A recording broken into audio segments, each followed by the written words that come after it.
Bonjour chers amis et bienvenue sur Agripreneur TV, votre web TV pour la promotion de l'entrepreneuriat agricole. Aujourd'hui, nous sommes dans votre émission Agri Invité et j'ai le plaisir d'avoir avec moi Monsieur Dicko Abdrahmane qui est un invité spécial. Aujourd'hui, il a accepté de nous honorer sur ce plateau et vous honorer vous aussi également. Il est le Senior Policy and Program Advisor de l'USAID, le bureau régional Afrique de l'Ouest, basé à Accra au Ghana. Et je pense qu'il est la meilleure personne pour se présenter. On va le laisser s'introduire. Surtout, restez connectés, ne nous quittez pas. Bonjour Monsieur Dicko. Bonjour Henriette. Bienvenue sur notre plateau Web TV Agripreneur. C'est un plaisir. Et nous allons vous laisser vous présenter. Merci. Donc, comme vous l'avez dit, je suis Abdrahmane Dicko. Je suis originaire du Mali. Et je travaille au bureau régional de l'USAID basé à Accra, où je suis conseiller en programme et politique régional. Et depuis 3 ans, je suis à Accra et avant ça, j'ai passé 16 ans à l'USAID au Mali. D'accord. Et nous sommes à Dakar, au Sénégal, dans le cadre d'une réunion du conseil d'administration du CORAF, dont vous êtes vous-même membre de ce conseil d'administration. Comment se passent vos travaux ? Merci. Pour être plus précis, c'est la réunion du comité exécutif qui découle du conseil d'administration. Effectivement, je représente les partenaires au développement qui soutiennent CORAF au niveau du conseil d'administration comme membre observateur. D'accord. Et c'est à ce titre-là que nous avons été invités aussi à nous joindre pour cette réunion de 2 jours du comité exécutif. Les travaux se passent très très bien. Nous terminons aujourd'hui. Et c'était essentiellement pour revoir un certain nombre de décisions urgentes qu'il fallait prendre pour l'avancée de CORAF et surtout pour le remembrement du conseil d'administration en l'occurrence, pour suivre un peu ce que les textes recommandent et puis nous assurer que le secrétaire exécutif de CORAF a le soutien nécessaire du conseil d'administration pour avancer sur un certain nombre de décisions à mettre en place sur le plan programmatique, technique et surtout managérial. D'accord. Et l'agriculture africaine a perdu un être très cher qui était un vaillant combattant et qui travaillait de sorte à amener l'agriculture africaine à un autre niveau. Il s'agit ici de Dr Abdoulaye Touré de la Banque mondiale. Est-ce que vous l'avez connu et pouvez-vous nous dire ce que vous avez retenu de sa personne ? Merci Henriette. Comme vous l'avez dit, l'Afrique perd un de ses fils vaillants, un des fils émérites qui a aimé l'Afrique, qui s'est battu pour l'agriculture africaine. Tout à fait. J'ai personnellement connu Abdoulaye où nous avons eu à collaborer ensemble. D'ailleurs, la dernière réunion du conseil d'administration, nous l'avons faite ensemble ici à Dakar avec lui. Et Abdoulaye a toujours été ce grand frère pour nous tous. Très éveillé des questions agricoles et très facile de contact et qui amenait l'ensemble des partenaires au développement autour de la table pour avancer sur les questions agricoles au Mali et les questions au niveau de l'Afrique de l'Ouest et du Mali en particulier où il travaillait aussi sur le WAP. Mais ce que je retiens de l'homme, c'est qu'il était un visionnaire pour l'Afrique de l'Ouest et qui lui a valu aussi surtout d'être l'architecte du programme WAP que toute l'Afrique de l'Ouest connaît et qui a engagé des succès notoires au niveau de l'agriculture, surtout au niveau des technologies, la génération des technologies. Et donc, nous ne pourrons que regretter Abdoulaye, la disparition d'Abdoulaye, oui. Et nous prions réellement pour le repos de son âme et que Dieu ait pitié de son âme et l'accueille dans son paradis éternel. Et ça, c'était un petit hommage en l'honneur de Dr Abdoulaye Touré. Sa perte a beaucoup chagriné le CORAF et nous sommes de cœur avec sa famille, ses amis, ses collègues et tous ceux qui l'ont connu. Et ce qui nous réunit aujourd'hui, c'est de pouvoir discuter des questions jeunes. Aujourd'hui, on dit que l'entrepreneuriat agricole est un des maillons phares pour le développement de l'Afrique. Est-ce que vous êtes d'accord avec ce dit? Je suis tout à fait d'accord et je partage totalement ce point de vue. L'agriculture déjà est le maillon porteur pour l'Afrique de façon générale et tout le monde est d'accord là-dessus. Tous les scientifiques, tous les analystes convergent pour dire que pour que l'Afrique s'en sorte, il faut qu'on investisse énormément dans l'agriculture. Il faut qu'on se tourne vers l'agriculture, mais une agriculture qu'on adapte à l'environnement actuel, qu'on adapte aux réalités actuelles. Et notamment pour tout ce qui est adoption des technologies nouvelles et tout ce qui est ce qu'on appelle de plus en plus l'agriculture intelligente. Donc les jeunes, l'Afrique étant le berceau de la jeunesse mondiale, avec l'explosion de cette démographie qui arrive et qui s'impose de plus en plus dans chacun de nos pays africains et du continent en particulier, il va de soi que les jeunes aujourd'hui ont beaucoup à avoir en s'investissant dans l'agriculture.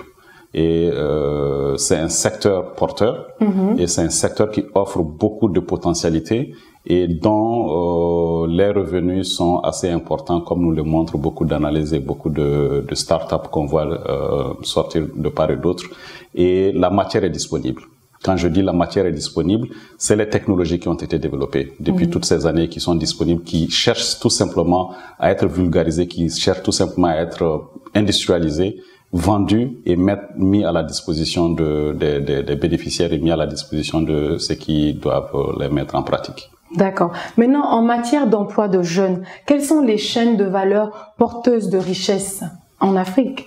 En Afrique, de façon, ça dépend des zones agroécologiques, ça dépend des pays, ça dépend des zones agroécologiques. Mais en Afrique de l'Ouest, les chaînes qui sont porteuses sont les chaînes sur lesquelles nous travaillons tous. Tout ce qui concerne la transformation des matières premières, tout ce qui concerne la transformation de ce que nous consommons au quotidien. C'est le maïs, c'est le riz, c'est le mil, c'est les tubercules.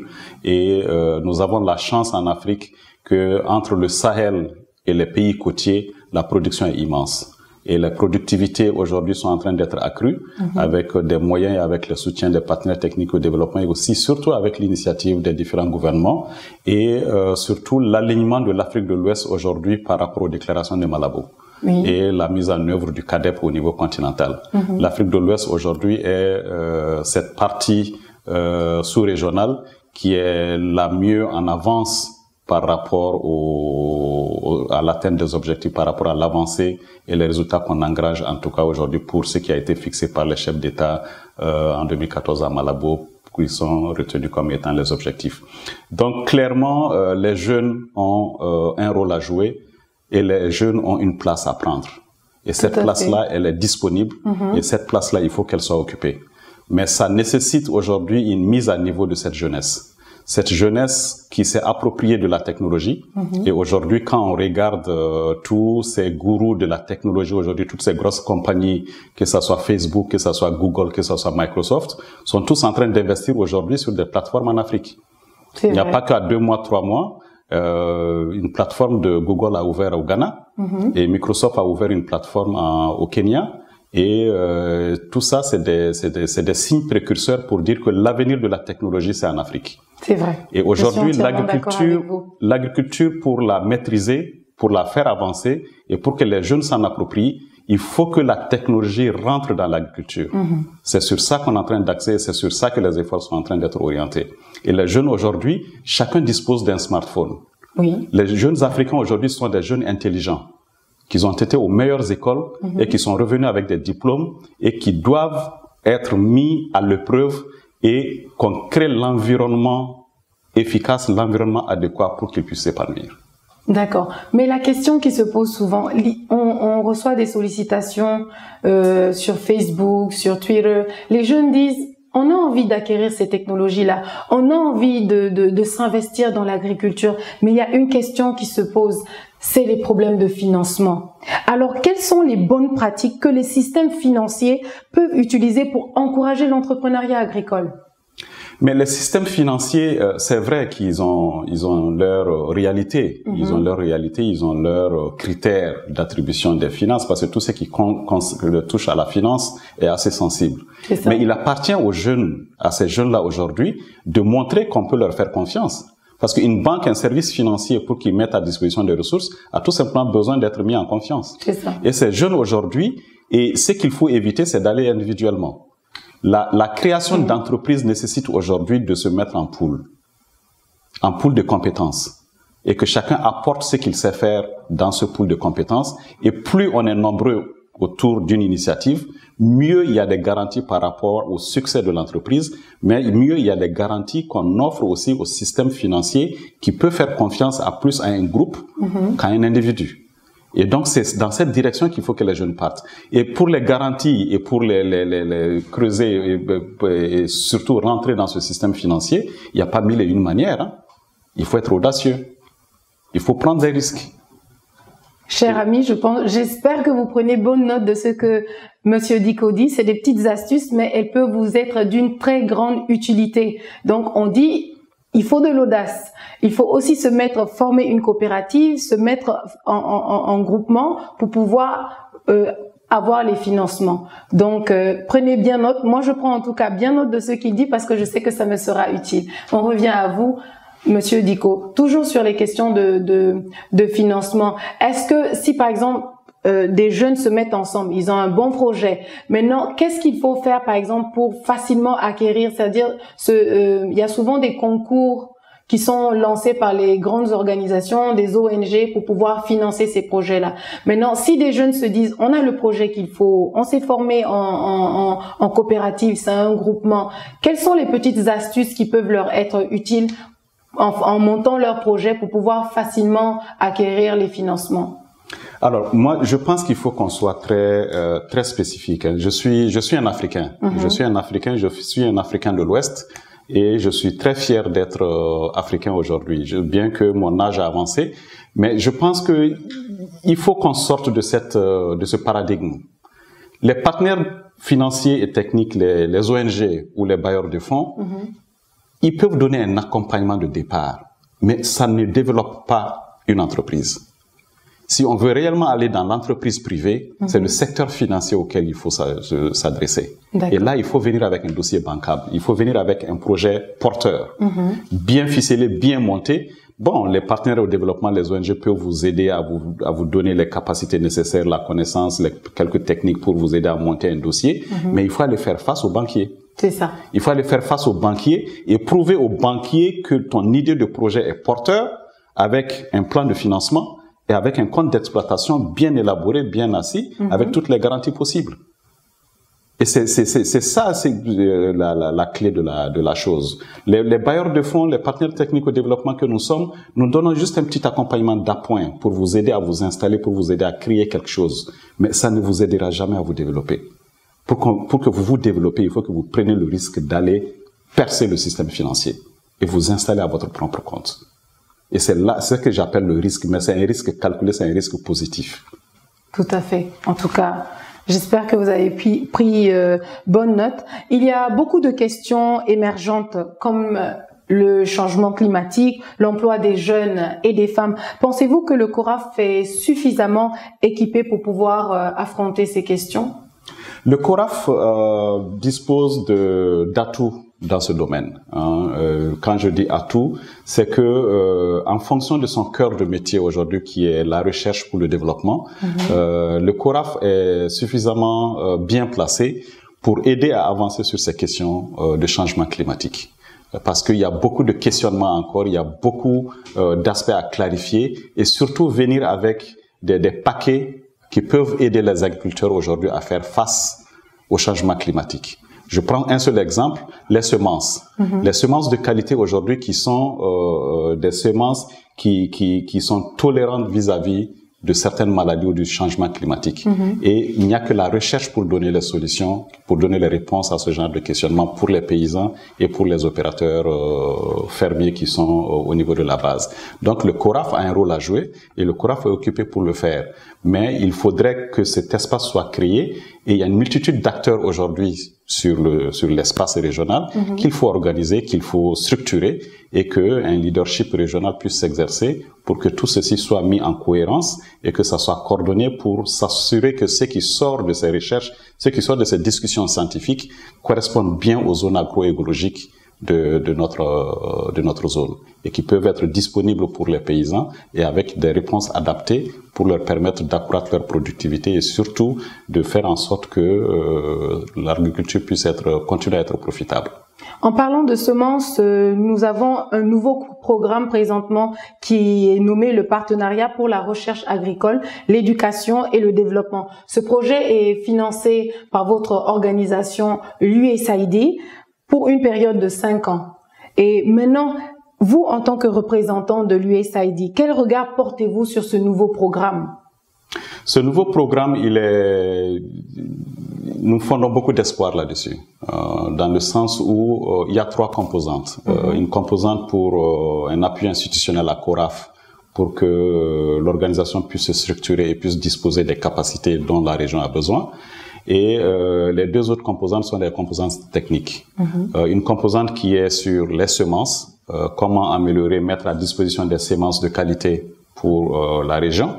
Et la deuxième composante, c'est les technologies agricoles. Et c'est là où on peut faire le lien facilement avec l'emploi des jeunes et avec la promotion féminine. Parce qu'aujourd'hui, les technologies, beaucoup de technologies ont été développées dans l'espace ouest africain, que ce soit par le CORAF, que ce soit par les instituts de recherche au niveau national, que ce soit les autres acteurs qui opèrent au niveau de la sous-région. Il y a énormément de paquets technologiques qui sont disponibles.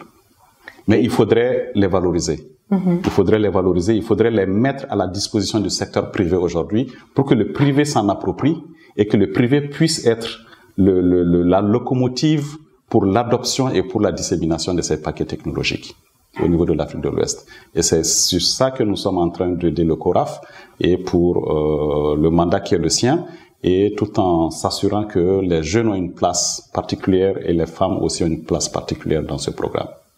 Tout à fait. Et d'ailleurs, en parlant de technologie, Agripreneur TV vous propose votre émission Technofocus, cette émission qui est consacrée à tout ce qui est technologie et innovation agricole. Nous sommes pratiquement arrivés au terme de cette émission Agri Invité.